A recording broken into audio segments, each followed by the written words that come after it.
नमस्कार दोस्तों, मैं अखिलेश एक बार फिर बच्चे आप सभी से अपने चैनल पर जुड़ गया हूँ। चलिए, उम्मीद करता हूँ आप सभी लोग अच्छे होंगे। ठीक है, तो सर सबसे पहले आप सभी से सर लोगों नमस्कार, मैडम लोगों नमस्कार। आप सभी से क्षमा चाहता हूँ क्योंकि पिछले कुछ दिनों से क्लास कंटिन्यू नहीं हो पाई, इसके लिए क्षमा चाहता हूँ। थोड़ा व्यस्त कार्यक्रम होने की वजह से क्लास नहीं हो पाई। अब हम लोग फिर से अपनी क्लास को कंटिन्यू करेंगे। चलिए, आज का जो हमारा टॉपिक है, हम लोग पढ़ चुके थे पिछले लेक्चर में केंद्र राज्य के संबंध के बारे में। ठीक है, हम लोग यानी पिछले लेक्चर में क्या पढ़ रहे थे, केंद्र और राज्य के बीच में संबंध जो है, relation between central and state, ठीक है, उसके बारे में पढ़ रहे थे। और मैंने आपको बताया था केंद्र और जो राज्य के संबंध है बच्चा, उनको हमने कितने भागों में बांटा था? 3 भागों में बांटा था। पहला हमने नाम दिया था कैसा? विधायी संबंध। कैसा संबंध? विधायी संबंध। दूसरा हमने बताया था, क्या बताया था? दूसरा बताया था बच्चा प्रशासनिक संबंध।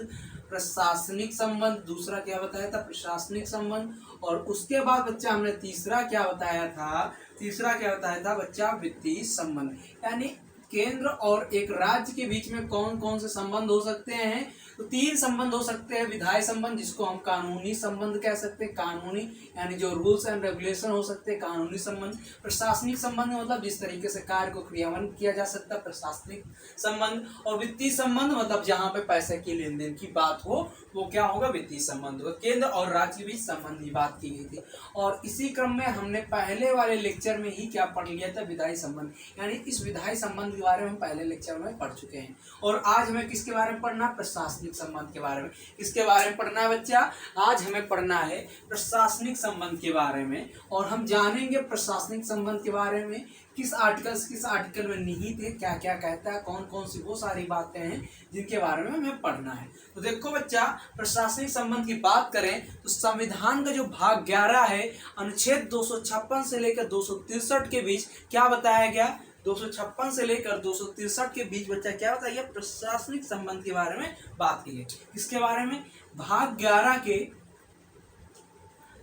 अनुच्छेद 256 से लेकर 263 तक क्या बताया? केंद्र और राज्य में प्रशासनिक संबंध के बारे में विस्तार से चर्चा की गई है। इन सब के बारे में हमें जानकारी देना है। वो कौन कौन सी बातें हैं, चलिए एक चार्ट के माध्यम से हम समझते हैं इन सारी बातों को और उनको विस्तार से समझेंगे। तो चलिए देखते हैं चार्ट के माध्यम से। ठीक है, देखते हैं केंद्र राज्य के जो प्रशासनिक संबंध हैं उनके बारे में चर्चा करते हैं। तो हम ये कौन से संबंध के बारे में बात करेंगे? प्रशासनिक। किसके बारे में?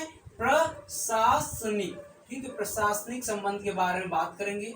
किसके किसके बीच? तो केंद्र और राज्य के बीच जो प्रशासनिक संबंध है उनके बारे में चर्चा करेंगे। देखो बच्चा, पहली चीज क्या बताई? कार्यकारी शक्तियों का बंटवारा। यानी जो पहली चीज क्या बताएगी? जो कार्यकारी शक्तियों का बंटवारा है उसके बारे में चर्चा करना है। तो जो कार्यकारी शक्तियां, इसके बंटवारे का मतलब क्या है?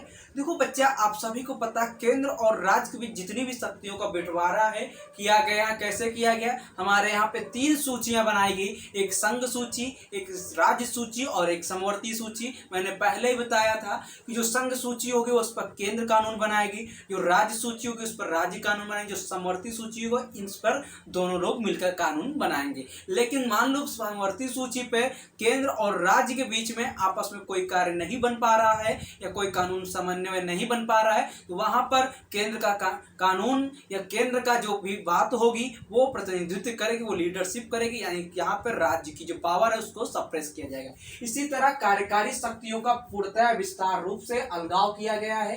यानी केंद्र की अपनी अलग कार्यकारी शक्तियां होंगी, राज्य की अपनी अलग कार्यकारी शक्तियां होंगी। यानी शक्तियों को बंटवारा किया गया प्रशासनिक संबंध में। शक्तियों का बंटवारा का मतलब समझ में आया कि जितनी भी पावर केंद्र को है वो अलग है और जो राज्य को पावर है वो अलग है, लेकिन डोमिनेंट कौन कर रहा है? वो भी केंद्र कर रहा है। यानी कहीं ना कहीं उन सारी शक्तियों को सप्रेस कौन कर सकता है? कौन कर सकता है? केंद्र कर सकता है। उसके बाद बताया गया राज्य एवं केंद्र का दायित्व। तो राज्य एवं केंद्र के दायित्व का मतलब सीधी सी बात है, चाहे राज्य हो या केंद्र हो, वह अपने देश की जनता के लिए, देश के लोगों के लिए हरदम क्या करेगी? उत्तरदायी होगी। तो राज्य के कई सारे अपने कार्य होंगे, डीपीएसपी में बताया गया था राज्य कौन कौन से कार्य होते हैं। उसी तरह केंद्र के कई सारे अपने दायित्व होते हैं जो प्रशासनिक रूप से कार्य किए जा सकते हैं। ग्रामीण स्तर पर लोगों को मदद करने के लिए वो सारे कार्य केंद्र के अपनी योजनाएं चलती हैं, राज्य की अपनी सारी योजनाएं चलती हैं। ये क्या कहलाते हैं? राज्य एवं केंद्र के दायित्व। उसके बाद अगला क्या है, राज्यों को केंद्र के निर्देश, यानी राज्यों को केंद्र के निर्देश का मतलब है, यानी यहाँ पे जो केंद्र है वो राज्यों को निर्देश देगा, केंद्र को राज्यों को निर्देश क्या देगा कि जैसे संचार की व्यवस्था किसी स्टेट में है, मान लो उत्तर प्रदेश है, और आपको मैंने पहले बता दिया कि जो संचार यानी कम्युनिकेशन पर कानून कौन बनाता है, कम्युनिकेशन पर कानून स्टेट गवर्नमेंट नहीं बनाती है, कौन बनाती है, सेंट्रल गवर्नमेंट बनाती है। यानी कम्युनिकेशन पर यानी संचार व्यवस्था पर कानून कौन बनाता है, केंद्र सरकार बनाती है। तो मान लो उत्तर प्रदेश में किसी भी चीज की, बीएसएनएल की या किसी भी चीज की मान लो क्या है, संचार को लेकर दिक्कतें हैं, तो उस समय क्या होगा, केंद्र सरकार राज्य सरकार को दायित्व देगी कि आप अपने यहाँ संचार की सभी चीजों को अच्छी तरीके से चलाएं। दूसरी बात, मान लो कि जैसे रेलवे की संपत्ति है किसी राज्य में, यानी उत्तर प्रदेश में रेलवे की संपत्ति है, तो अधिकार कौन करता है, केंद्र करता है। लेकिन यहाँ पे उसकी देखरेख के लिए, उसकी देखरेख के लिए कौन दायित्व, उत्तरदायित्व, राज्य, यानी केंद्र को राज्यों को केंद्र के निर्देश, यानी जो राज्य होंगे उनको केंद्र के कुछ निर्देश दिए जाएंगे कि आप इन सब चीजों की व्यवस्था करें, इनकी सब देखरेख करें, ये सारी चीजें होंगी, ठीक है। उसके बाद कार्यों का पारस्परिक प्रतिनिधित्व, यानी कार्यों का पारस्परिक प्रतिनिधित्व का मतलब सीधी सी बात है, जो केंद्र और राज्य के बीच में जो कार्य है उसका पारस्परिक प्रतिनिधित्व होना चाहिए, उन सबके लिए एक अलग से प्रतिनिधित्व बनना चाहिए। मान लो जिसको हम क्या कहते हैं,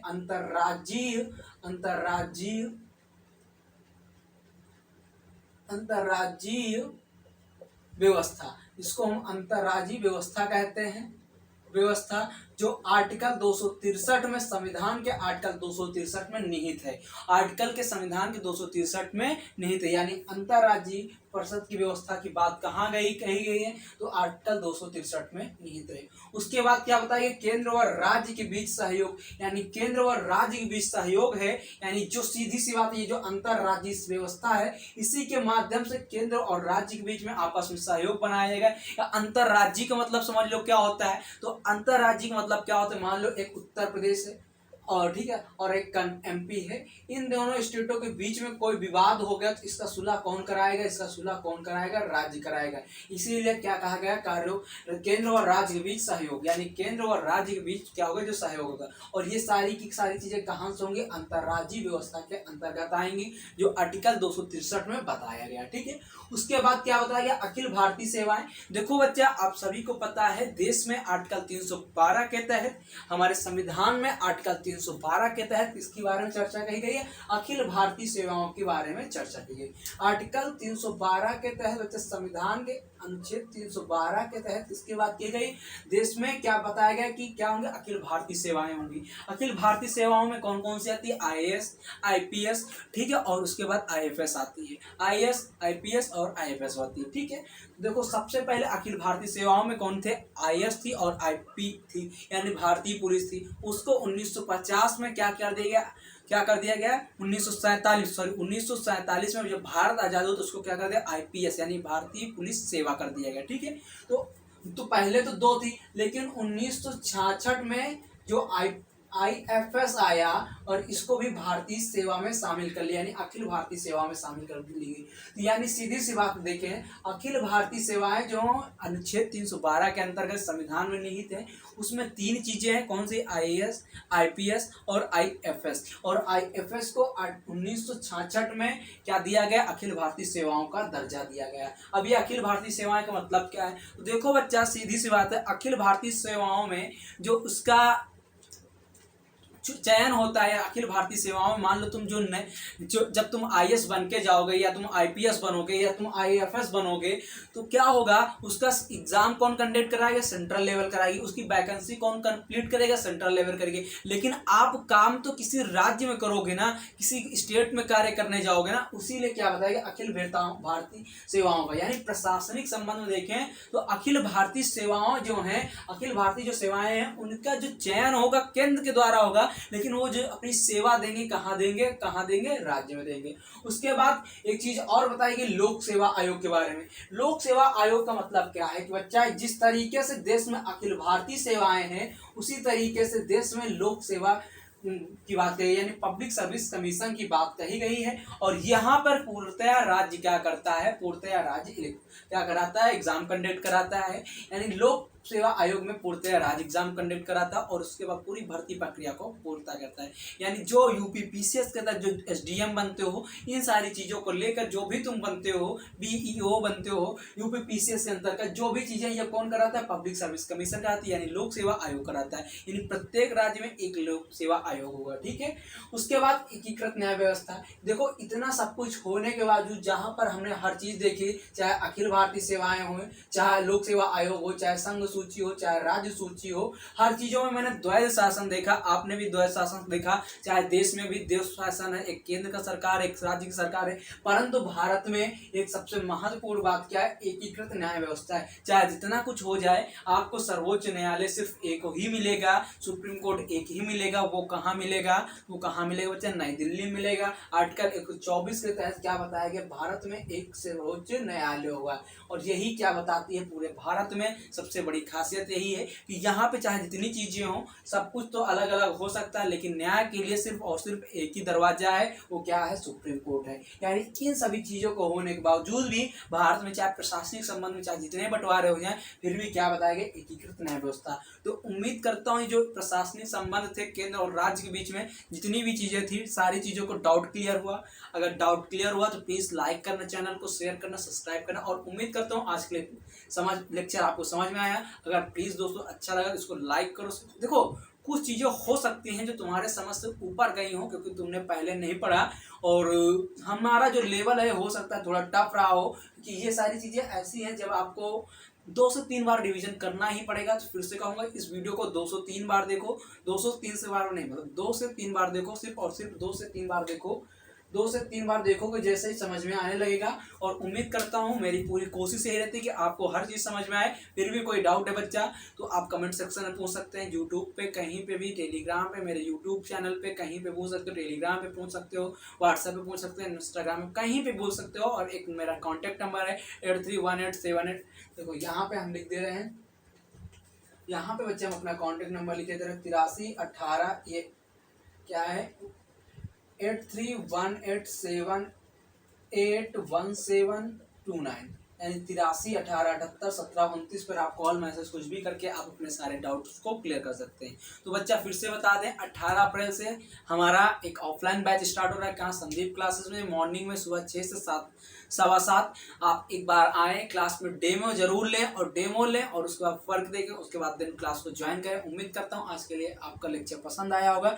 अगर आपको आज का लेक्चर पसंद है तो इसको लाइक करो, शेयर करो, सब्सक्राइब करें। चैनल को लाइक करो, शेयर करो, सब्सक्राइब करो, लेक्चर पसंद आया है तो।